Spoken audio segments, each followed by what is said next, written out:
Welcome to Mark My Words, a show that searches for the fork in the road in life, the place where the turning point in the journey of entrepreneurship and life can be found. Let's meet each other at the crossroads on Mark My Words.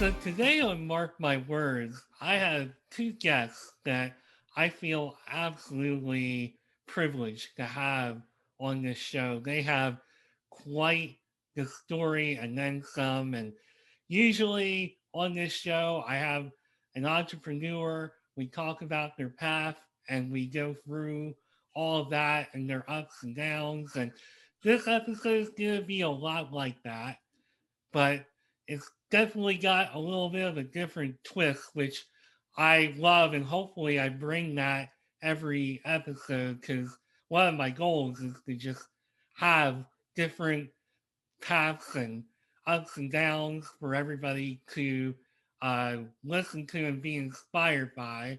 So let me just give you a quick intro. This is John and Marc X. Cronin. They are a father and son team that founded John's Crazy Socks. And before I continue, let me just say the socks that they have come up with are phenomenal. They are, I can't even talk. That's what I get for interrupting myself while I'm talking here. They are a social enterprise with a mission to spread happiness.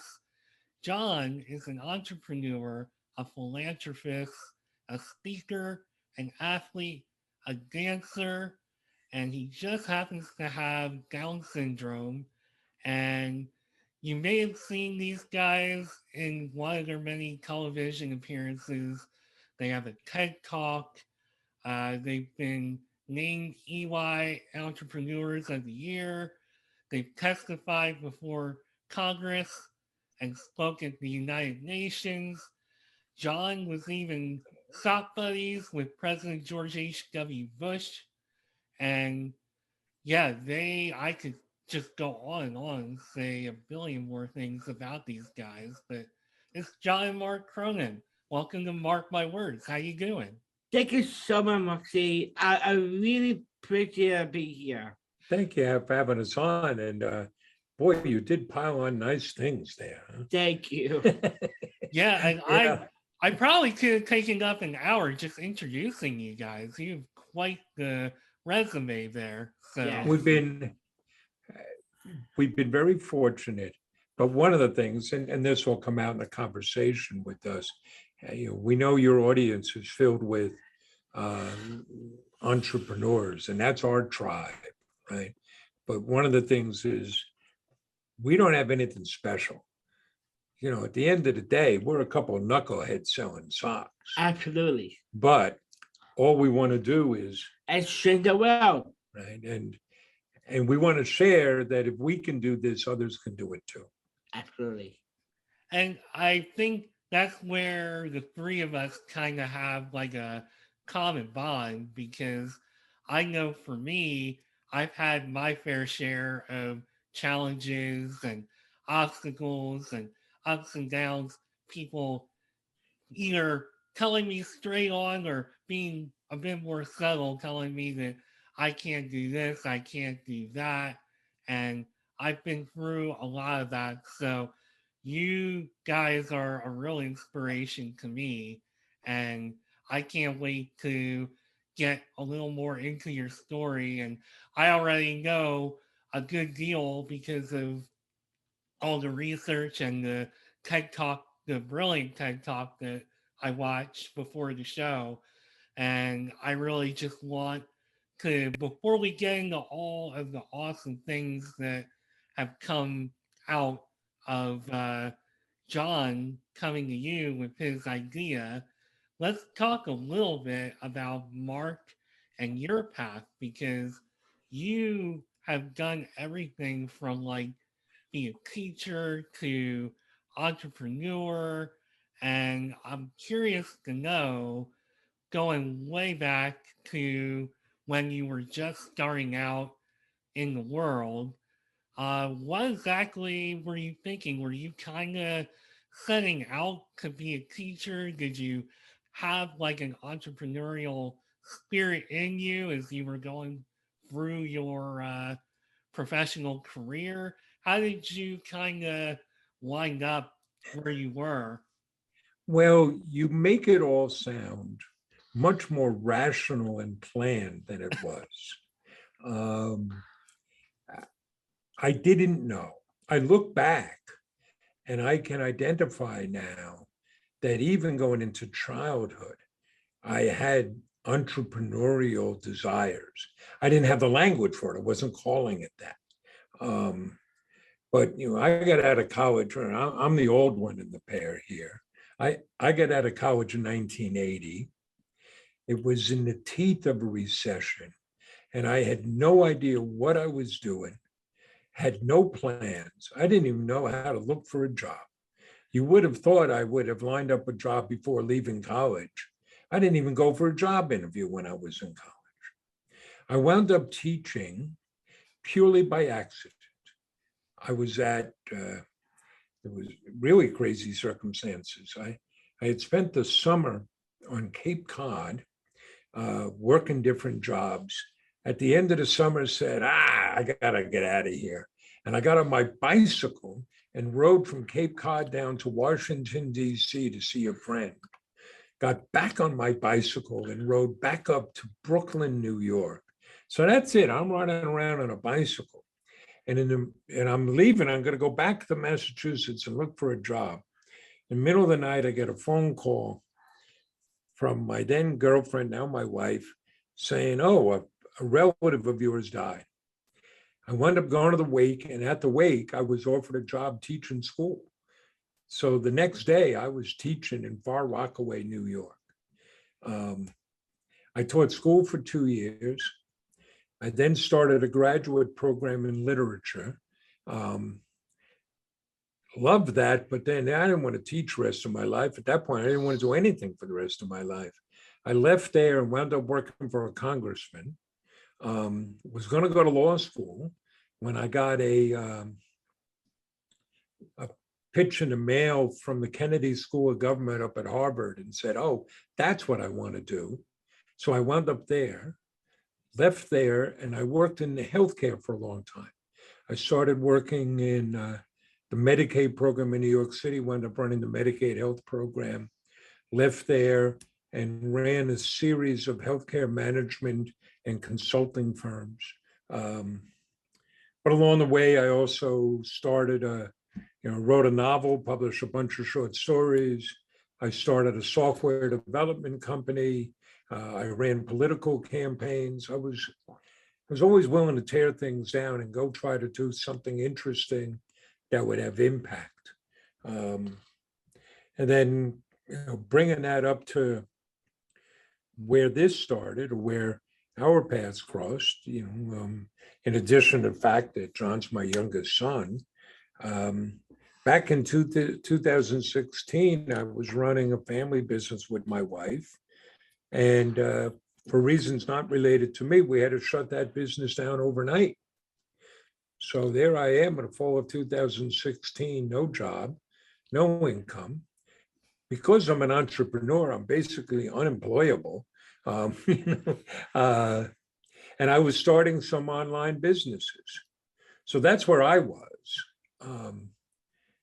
My buddy here, where were you in the fall of 2016? Back to 2016, I was at I just finished school. I was at Huntington High School, right here in New York, and I'm looking on a job, and well, you were in your last year of school, and you were trying to figure out what to do next, right? Yeah. And what were you looking at?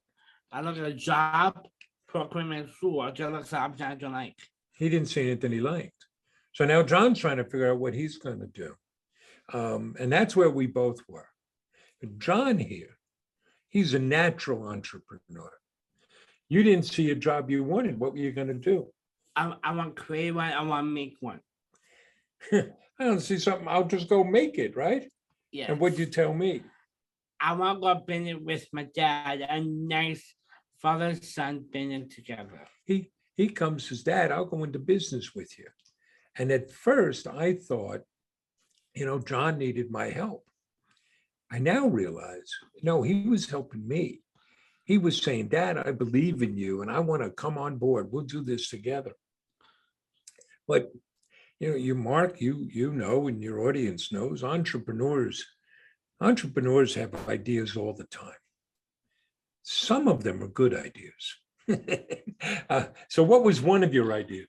One of them is a food truck. I come idea from the movie Chef, the John Favreau. The movie about a father and son buying a food truck. So a food truck, that sounds like a fun idea. And we started thinking, what could we make? Where would we sell it? We're getting all excited, but we ran into a problem. We can't cook. Yeah, we can't cook. But that could be a problem. But right before Thanksgiving, or US Thanksgiving, late November, John had his eureka moment. I did. I want to sell crazy socks. White socks is fun, it's colorful, it's creative. I'll always let me be me. Okay. John had worn these crazy socks his whole life. We used to drive around looking for them. So we figured this. If he loved these socks that much, surely other people would too. And we could find our tribe. So at that point, we knew we wanted to start that business. We eschewed the traditional business plan. We didn't spend a lot of time on that. We said, let's go the lean startup route. Let's get something up and running, and we'll see. Our customers will let us know if this is a good idea. So you already had the name for the business. Yeah, I got a name, I got a website, I got an idea. You had the idea to sell online, you were drawing websites. Yes. So we built a website on the Shopify platform, got a little bit of inventory. We're bootstrapping, so you got to make do with what you have. So I would, the only marketing we did was to take out, set up a Facebook page, and I would take out my cell phone and we made videos. And who do you think was in those videos? I am, Dad. I'm talking about socks, more socks. And we noticed something. People started sharing those videos. What day did we open? We opened on a Friday, December 9, 2016. We didn't know what to expect, but we got what felt like a flood of orders. We got 42 orders that first day. And most of them were local. And that made sense, right? We were in the town, we lived there in the town of Huntington. You were in the high school, temporary office space. Yeah. And what did we decide to do with those first orders? Our home deliveries, we got red boxes and happened in socks. And we looked at this and said, this needs something else. Yes. So what else did you put in? I've had socks. The socks? A sticky note I wrote. Thank you note. A candy. I wrote Candy. kisses. We got bags of Hershey's Kisses, filled up the boxes, loaded up the car. We drove around. You knocked on doors. I did. Customers upstairs, they took a photo, I took a picture, share it on social media. I would against that spread. We had customers ordering again just to get John to come back to their door. So by the end of that month, really 2 weeks, we had shipped 452 orders and had $13,000 in revenue. And we knew we had something here. We could grow this business, right? We had learned one. People want to buy socks. They want to buy socks. Yes. Two, people want to buy socks for me. They wanted to buy from John. They related to John. They liked the personal touch. They liked the fact that we had pledged 5% of our earnings to the Special Olympics. And it was something we didn't expect. People found John to be inspirational. They were really motivated by seeing a young man with Down syndrome start a business. And there's another thing. You learn by doing. So we learned that this young man, This is old man. this old man, we could sell socks. So that's how we got started. Today, we went from being able to put all the socks we had on one table to how many socks do we have now? We have 4,000 different kinds of socks any source in that. That means John here owns the world's largest sock store. Yes. Wow. We've now shipped over 380,000 packages to 88 different countries. We've been able to create 34 jobs. 22 of those are held by people with different abilities. We've raised over $500,000 for our charity partners.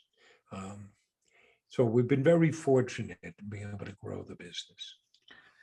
Wow, that is quite a story. And it's funny because I did my homework on this, so I knew what your backstory was.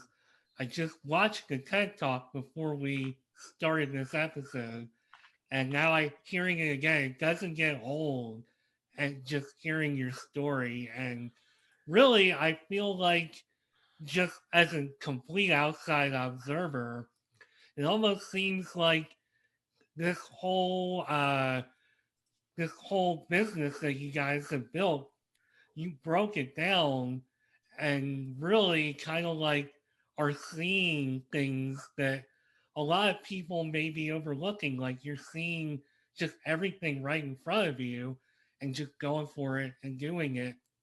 And sometimes I think our best ideas are right in front of us, which I know that's how I started doing this podcast. And I'm still myself kind of looking for one or two other ideas. And I almost feel like they're right in front of me, probably, and I'm just not seeing it. And I think it's absolutely brilliant the way that you guys just saw these things that, may get overlooked and may be thought of as, that's not going to work, but it actually wound up beyond working and really, connecting with people, which I think is amazing. Well, again, I don't think we have any superpowers. And when we talk about what we do, there's none of that proverbial rocket science. To me, it really starts with knowing your purpose and what you're about and really believing in that. If we get asked a lot, oh, tell us the one thing, what's the one thing that would make us successful? And other than kidnapping John to have him as your partner, it's you got to believe. And that may sound overly simplistic, but I'll offer you two examples.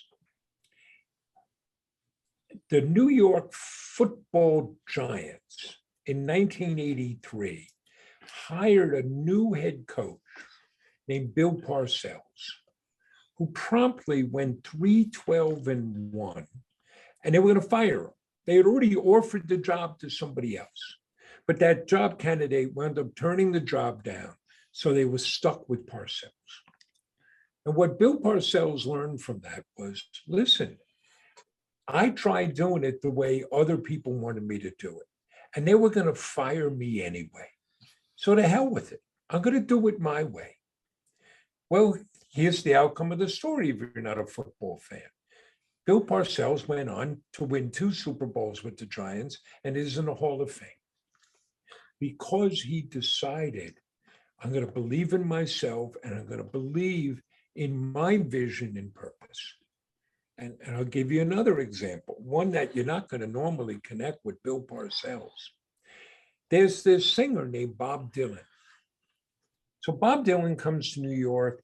He's 20 years old. It's 1961. And he starts making music. And every time he did something, people would tell him, you got to do it this way, you got to do it that way. And he's gaining an audience. And by 1965, he is now the darling of the folk movement. And they all loved him. And he could have done just very well, keep doing what he's doing. But what does Bob Dylan do? He gets an electric guitar and an electric band, and fans start booing him off the stage. He tours the world, and fans are buying tickets to boo him. He didn't care. He had his vision and he believed in it. Well, today, Bob Dylan is 81, still making new music, is generally considered the greatest songwriter ever, and has won a Nobel Prize. There are lessons there. For us, John here has no guile, and I'm too old to care. We've set out, and we're just going to do it the way we believe to do it. It's a dream, but we get to have that dream and do what we want to do. And we have no excuses. We can't blame the board. We can't blame headquarters. It's up to us. And it may seem obvious, but why would you do it any other way? Right? But you come back to, you gotta believe. Yeah, I totally agree. I mean, when it comes down to it, it comes down to you. It doesn't come down to what so-and-so thinks or what a corporation thinks or what anybody else thinks. It's all about you, especially as an entrepreneur. It all comes down to you and your vision. And in order to be successful and thrive, I feel like you gotta listen to what your own intuition is telling you. And you two clearly have that down. I know you always say that you guys don't have like a superpower, and I won't necessarily say this is a superpower, but I think you both were smart enough to just not overthink it and just say, hey, you know, what is my gut telling me? What can we do to get this off the ground? So, You and want to say something? Yeah. I want to show another example. Actually, other example, like, you have a dream, like, I where you are, and I hear that. I hear that from a speech. I heard that from the speech from the Martin Luther King. King, a King's speech. He said, "I have a dream." He said, "I have a dream. This dream about how you're gonna be success, and how you're gonna become, and follow your heart, and you see out there and change the world. I let the people to see." Why not make the world the way we want the world to be? Exactly. Right. And right. and that's where I come back to, it is about belief, right? What's our mission? Our mission is bring happiness. It can't just be words. It can't just be some slogan you put on the wall or a mission statement you hang up. We define it with our 5 pillars. You don't do everything overnight. You don't fully understand everything right away, but you just have to keep at it and understanding that, right? So, what are our 5 pillars? It's and hope, give it back, fun projects you can love, make it personal,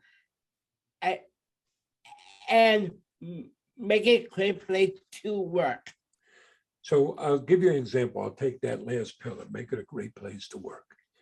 First, you have to know what you believe when it comes to your colleagues or your employees, right? A lot of business owners, they look at people as just inputs. They're just entries in a spreadsheet and everybody's replaceable. Well, if that's what you believe, you're going to run your business in a certain way. I don't want to work for you, but that's okay. You can do that.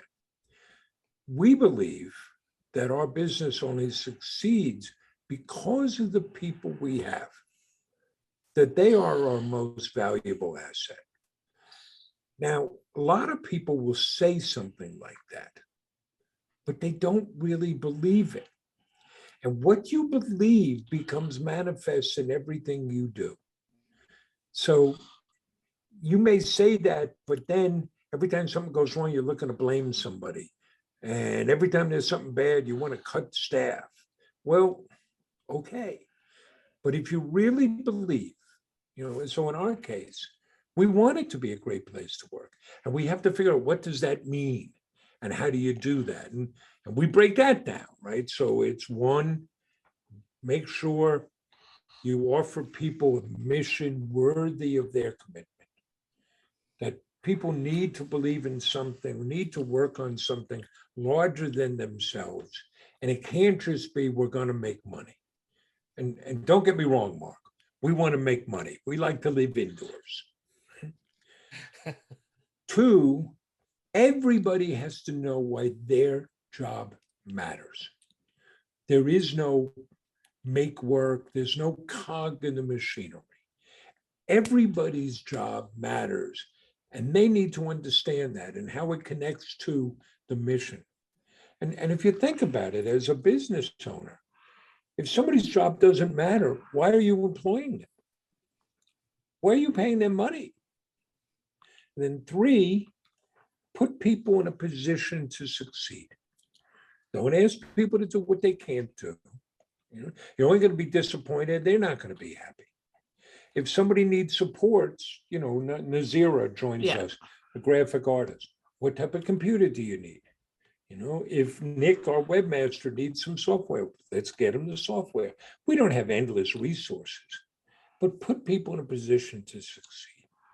Four, recognize the work people do. Absolutely. Say thank you. Right? You work hard, Mark, on your podcast. We can tell, you've said you've done the research, but you can tell when somebody has, right? Because it's a more engaging conversation. Well, recognize that, say thank you.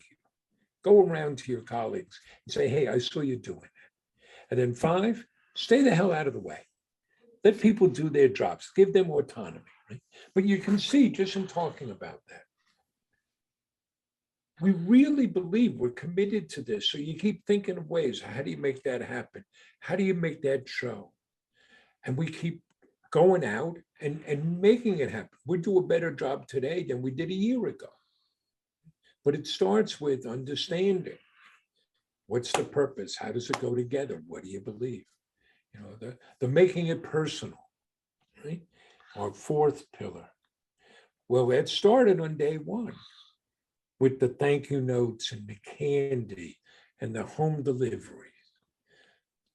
But that has to become infused in everything we do. So if you call here, you never get voice jail.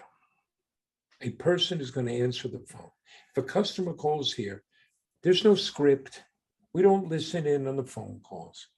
It's an actual human conversation. Right? If, here's one that we came across. So we sell socks for diabetics. And one day, one of our packers, because we do our own fulfillment, comes and says, we're sending socks for diabetics and we're sending them candy. What's wrong with that picture? So now we have a supply of sugar-free candy. So if you order diabetic socks from us, we don't send you sugar, we send you sugar-free candy. It's a little thing, but it happens because everybody believes in it. Well, I sit here and I feel like everything you're saying, all of your pillars, they're just incredibly thoughtful of every single person that is your client, that you serve. How did you become this incredibly thoughtful in your business model? What inspired that?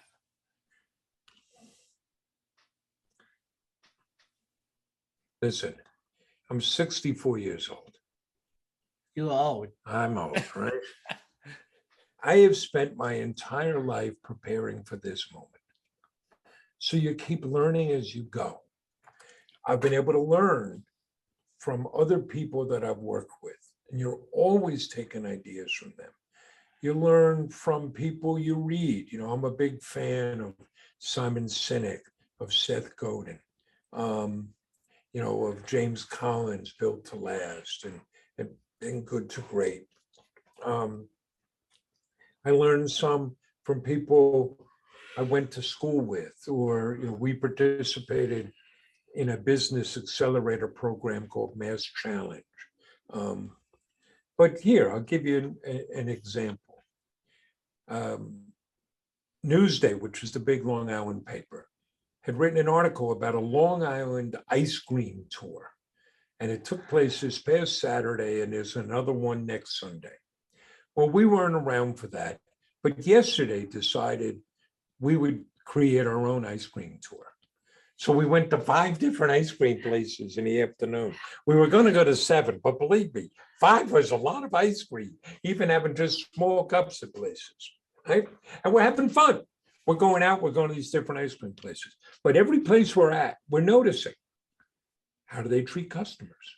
How do they greet people? What's the environment look like? What's the product like? And you learn.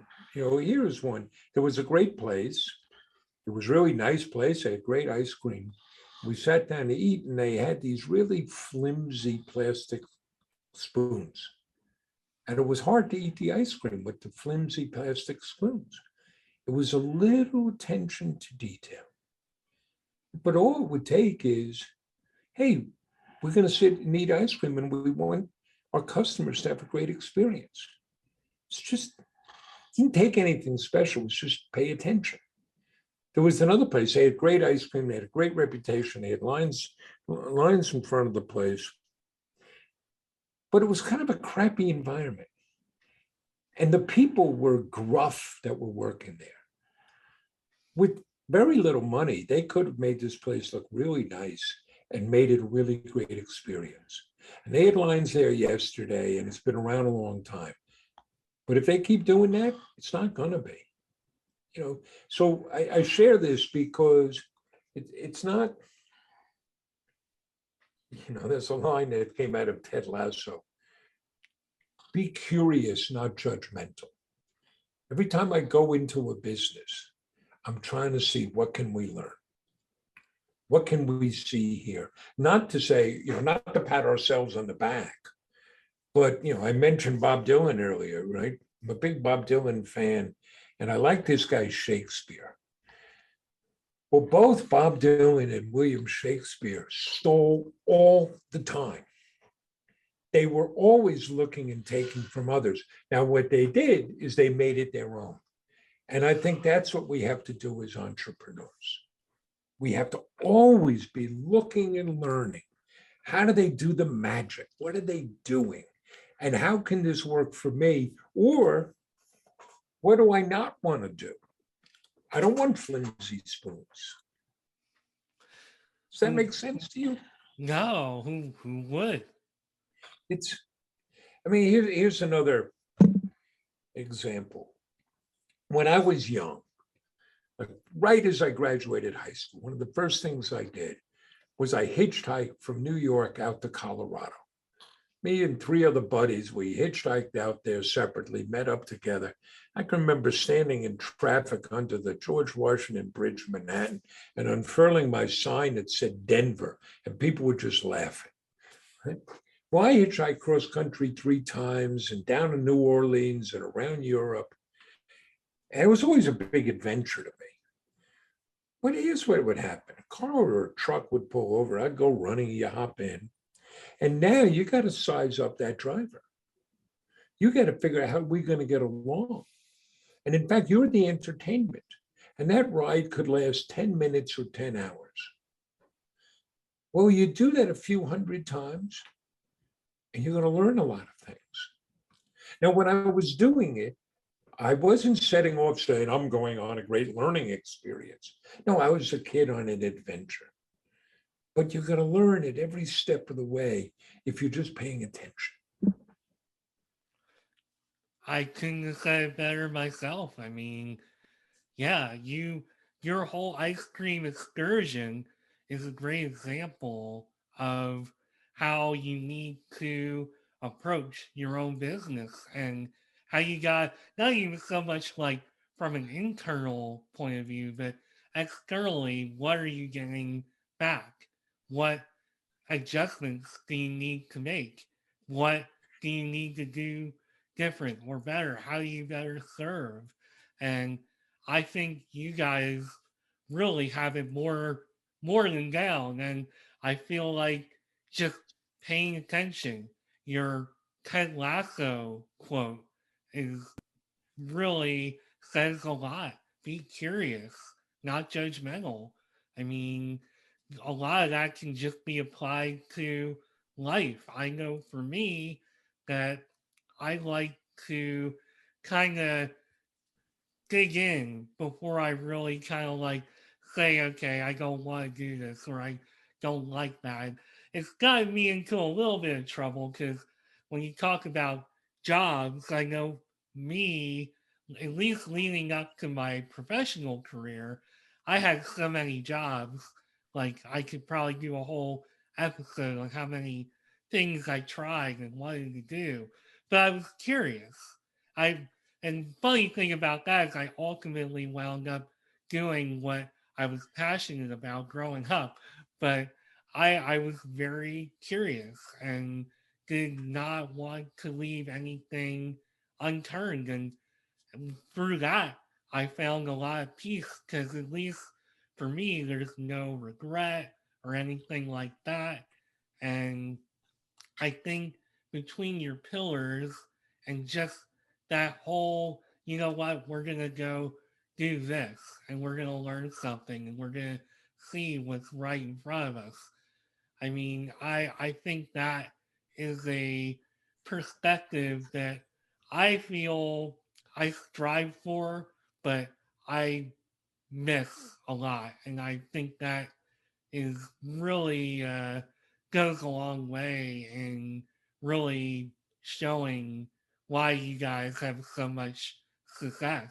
I mean, Well, I think it's, I'm listening to you and I'm thinking it's a couple of things. One, you do have to be curious. You have to be curious all the time, of trying to figure stuff out. Two, and I look to John at this, there's just a certain way to be. And each of us, that'll be different. I can't live, tell you how to live your life, Mark. But we know right from wrong. We know what we want to do. And it's having the confidence to go and do that. I know here we have an aesthetic that I could sum up as ready, fire, aim. Don't overthink things. Take action and learn. I'll give you an example. Well, I'll give you a specific example. So it's 2017. We're approaching the summer, and we're learning firsthand in our first year. Nobody buys socks in the summer. It's awful. We decide, we had known all along that at some point we would offer a sock of the month a subscription. So we decide, let's go do this now. In less than 2 weeks, we had gotten the necessary inventory. We set up the web page. We set up an app on the Shopify platform, and we launched our Sock of the Month Club.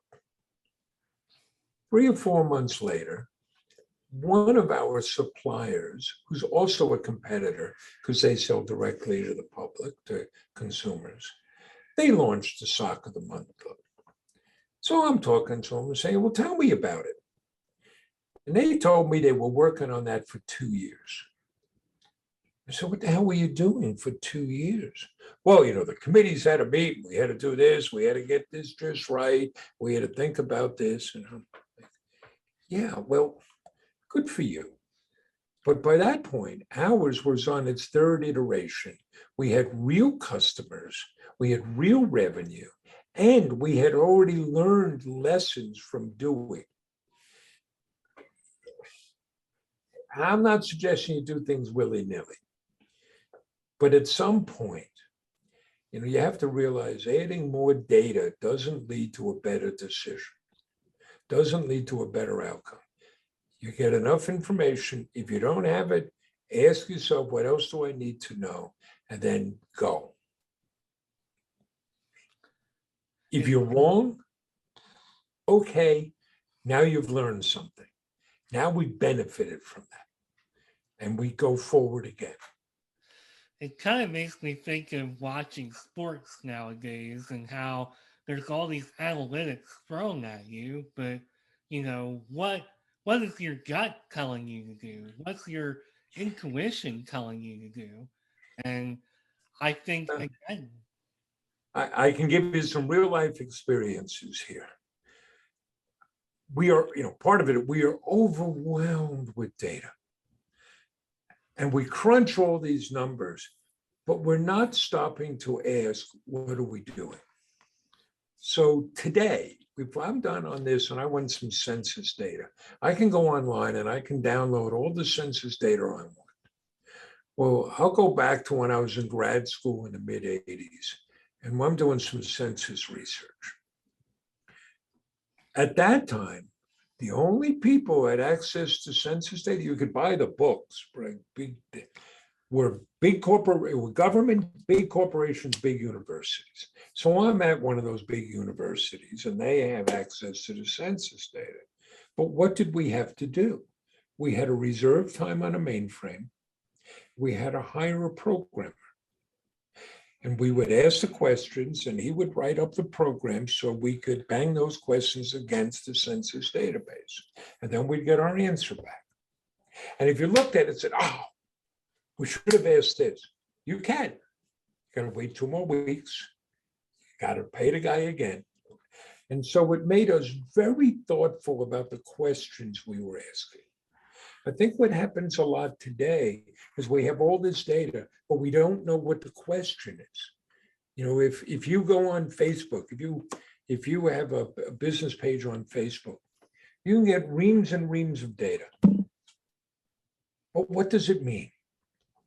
Which of those data points matter? What are they telling you? And so you got to do more of that hard thinking before you do the number crunching. yeah, I couldn't agree more on that. And I feel like we talked so much about data. Let's kind of switch gears a little bit, because one of the things that you talked about a little bit was the fact that you're hiring people with differing abilities. And I was just kind of curious to know, like, what kind of range do you have in abilities, and what all are they bringing to the table to make this company the success that it is? Well, let's start here with John, right? So we started this business, and one of the purposes was to give John meaningful work because because he had Down syndrome, people weren't offering him that work. So that's very important to us. We have a range of things. You could break what we do into 2 large categories. There's much of it is marketing and administration. It's running a website, it's social media, it's our email. And then there's our fulfillment, our warehouse, and fulfilling orders, right? We run a pick and pack warehouse. So our entry level jobs are in the warehouse. What do we call our pickers? Sack wranglers. Sock wranglers. And we have happiness packers, and they all work for our Lord of the Socks, who runs our fulfillment. Well, we want the best people for that job. And we have found over the years that we generally pull from 3 labor pools: people with differing abilities, moms, because we break things down into 4-hour shifts, no heavy lifting. So you get some dads in there, but it's people who want to put their kids on the bus in the morning and pick them up in the afternoon. And then just general laborers who are looking for a $15 an hour job. By far, the best pool for us have been people with differing abilities. They're excited, they want to be here, they pay attention, they work hard. So that's where we hire from. That's part of our mission, but part of the mission is also to show other businesses, look, this is not altruism, it's good business. If you want to hire the best possible people for your business, right, given whatever you can pay, if you artificially exclude people, you can't get the best possible people. So if you arbitrarily say, we're not going to hire this type of person, you've already lost. Right? Here's an analogy I would make. 1947, baseball was all white. And the Brooklyn Dodgers integrated when they signed Jackie Robinson. The second team to integrate with the Cleveland Indians signed Larry Doby. The third team to integrate with the then New York Baseball Giants. Guess what? They became the best teams in baseball. Think about them as businesses. Once they said, we're going to consider everybody for a job, they had a competitive advantage over others. So when it comes to hiring people with different abilities, that's our approach. We have a competitive advantage. So last holiday season, when other businesses in this area could not find enough good employees, we had a surplus, and that gives us an advantage. And when you ask, go ahead. Oh, no, go ahead. You're good. When you ask who we hire, we want to see what you can do. We want to know you can do the job. So we have, but the requirements are you have to be able to work on your own. Job coach can bring you, mom and dad can bring you, but you got to be able to work on your own. That's what fills our place. And there is nothing better in the world than to be here in the holiday season when we're very busy and this place is just cranking with people working. So it's people with autism, it's people with Down syndrome, it's people with CP, it's people with Williams syndrome and X factor. And then for the other jobs, we open it up the same way. And we want to see what everybody can do here. So we've hired people as wranglers who wind up doing designs for us, who wind up writing sock descriptions for us. It's just keep looking to see what opportunities there are. Well, I feel like just from listening to you guys talk that our system in corporate America, so many businesses could learn a few things from your philosophy, your perspective, just on like your hiring and just what you're looking for and just how unbiased you are about that. I think is absolutely incredible. And I think what you're saying as far as like people of differing abilities bringing that work ethic because you're giving them something that they may not be getting elsewhere. And I know for me personally, so I've done pretty good with my career. I've worked at some really cool places, but I had to work like extremely hard. And I feel like I had to work a little extra hard or harder than a lot of other people because even though I think I've had it pretty good and people are usually pretty good to me, I mean, as somebody who was born, so I was not only born with cleft lip and palate, I was born with something called Opus G BBB syndrome, and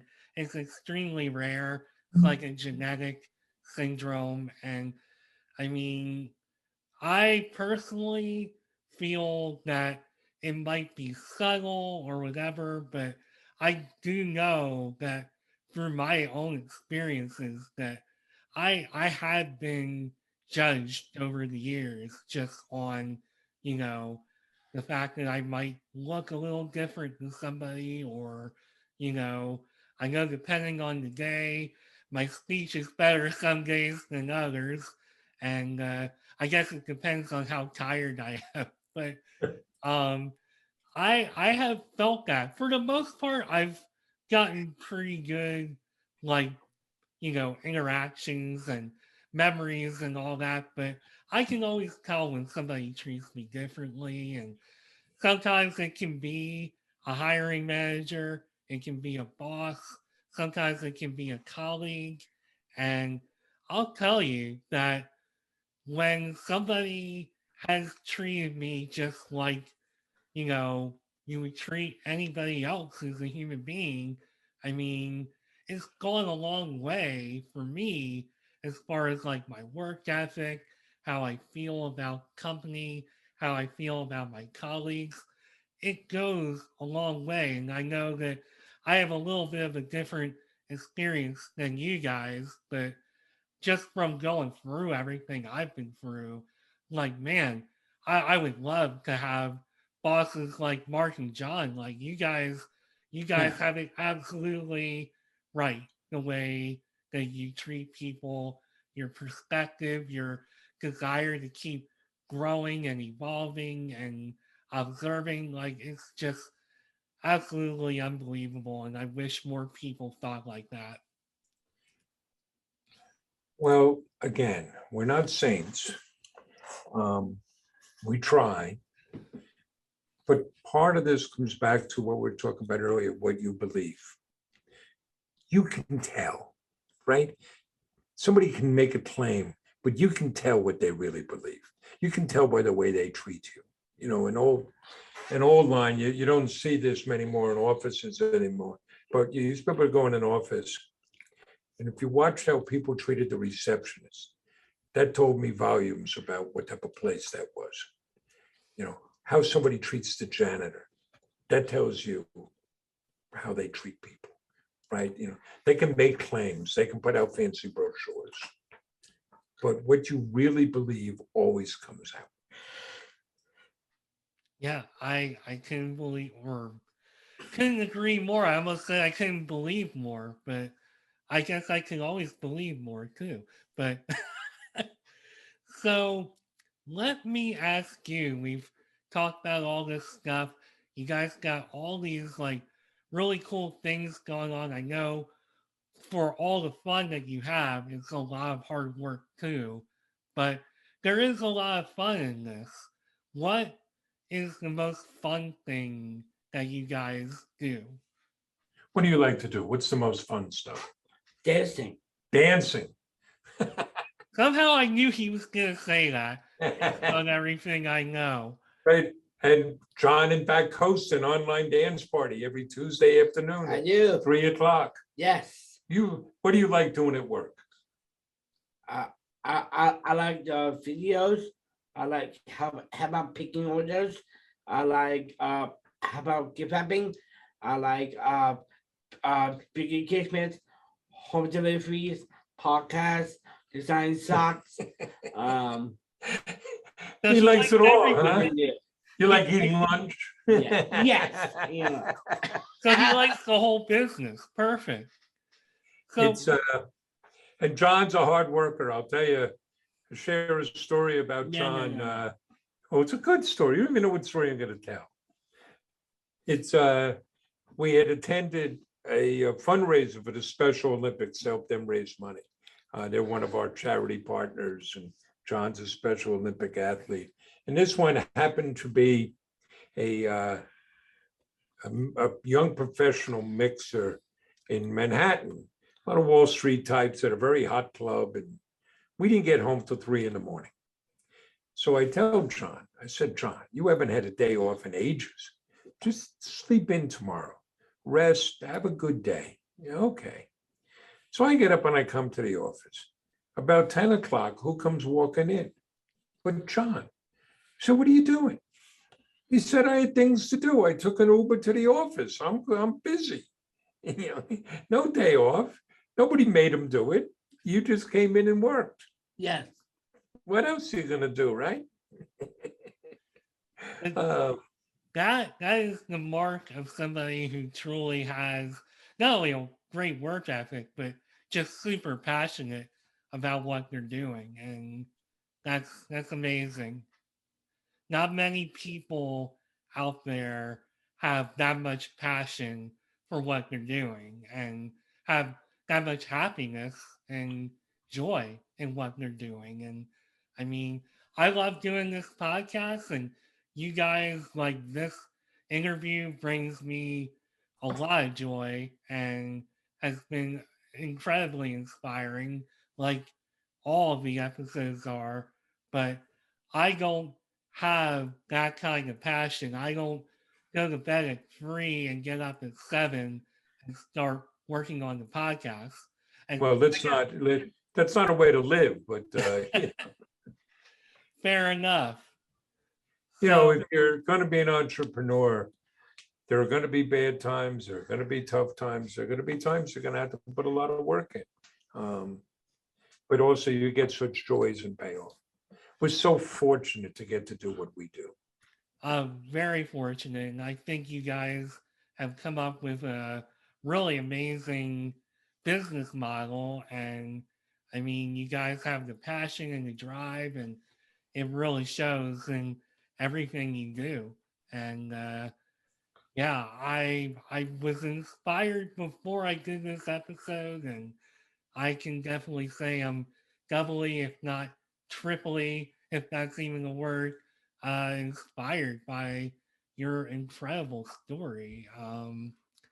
I guess before we wrap this episode up, did you want to tell the audience how they can find you, how they can work with you? Yeah, you can find us at johnscrazysocks.com. johnscrazysocks.com. And you can connect there if you want to join John's online dance party. You can connect there. Yes, Dad. Thursday nights, what do we do? Thursday night at Facebook Live. We do a Facebook Live show at 7 o'clock Eastern Time. We now have a podcast. What's it called? Spring Having Podcast. With John and Marc. It's on all the normal platforms. You can see that at the website. We're on all the social media channels. So we're particularly active on Facebook, Instagram, Yes. and now TikTok.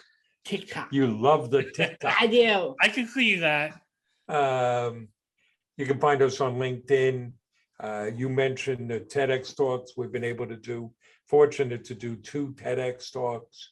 The most recent one is hiring people with differing abilities is not altruism. It's good business. And if people want to contact us, you can do it through the website, through our email service at johnscrazysocks.com, and we get back to everybody. Awesome. Well, one more question before we wrap up this episode. We've talked a little bit about music. We've talked about John's dance party. Before I moved to Florida, I used to have records hanging up all over my wall. Right now, it's just a cat tree. But I have to ask, with me being such a huge music fan, A, what kind of music do you like, John? And B, what kind of music could we expect at your dance party? Oh, yes. Rain on Me, Lady Gaga, and on a Great Day. Oh, Lady Gaga, you're a big Lady Gaga fan? Yeah. as am A I. Jonas Brothers fan? Who else do you like? I talked about that song. I know the song, but what other artists do you like? I like Nicki Minaj. Yeah, Nicki Minaj. Okay. Okay, she's good. Yeah, I'm a huge Lady Gaga fan, and Yeah, I like her. yeah, and I like a Nicki Minaj jam once in a while. So that's awesome. No, I love knowing what people are into, and Marc already gave me kind of a window into what music he likes, and I can go back that far too. So yeah, I'm all over the place. I'm so crazy, Marc. I have started a little side project. I now send out a Dylan song of the day. And so now it's an email list, about 100 people. I send a Bob Dylan song to each day with a little write-up on the song. And I now realize I'm about 50 songs in, that he's got over 600 songs. So I'm going to be busy for a long time. If people want to join the list, they can just let me know. You got some advice for people? You I- want to offer some advice? I You've been do. yapping. Yes, Dad. I've been doing all the talking. Follow your heart, follow your dream, work hard, show you can do. Pretty good. That is very good. I think that is reflected in just your story of going out late and going right back to work. I think that says it all. And I think your success, I think everything you're doing, the thought behind it, I think just those words you said says it all. And I can't thank you guys enough for taking an hour out of your day to talk to me on Mark My Words. I appreciate it. And again, this was Mark and John Cronin, John and Mark Cronin, and they are of John's Crazy Thoughts, and they are spreading happiness. And I am Mark Schmidt. You just listened to Mark My Words, and I am spreading hopefully inspiration. So maybe that's a new tagline for me that you guys inspired. So I am Mark Schmidt. Thanks for listening to Mark My Words. Bye for now.